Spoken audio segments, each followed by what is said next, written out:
অসমীয়া হিচাপে স্বৰ উচ্চাৰণটোত চ আৰু ছ এই দুটা উচ্চাৰণত অকণমান খেলিমেলি হয় হিন্দী ভাষীসকলৰ অকণমান সহজ হয় কিন্তু ধৰি লওক আমি যদি ক'ব লাগে চিকেন চ বুলিয়ে কওঁ মানে প্ৰথম চ দ্বিতীয় ছ কিন্তু আমাৰ ছ যিটো হয় চিকেন চিকেন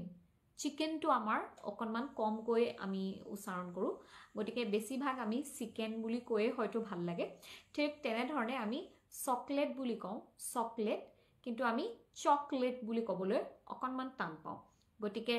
চিকেনৰ ঠাইত আমি চিকেন নকওঁ আৰু চকলেটৰ ঠাইত আমি চকলেট বুলি কওঁ চকলেট চকলেট চকলেট যেতিয়া আমি যিটো আসল উচ্চাৰণ সেইটো যেতিয়া কওঁ তেতিয়া আমাৰ লিপটো অলপমান ৰাউণ্ড হৈ যায় চকলেট আৰু চকলেট চকলেট ঠিক তেনেধৰণে চিকেন আৰু চিকেন চিকেন গতিকে কেতিয়াবা আমি এইটো প্ৰেক্টিছ কৰি চাব পাৰোঁ লিপটো ৰাউণ্ড কৰি গতিকে অনুকৰণ কৰি অভ্যাস কৰি থাকক যদি প্ৰয়োজন বোধ কৰে পুনৰ লগ পাম বাই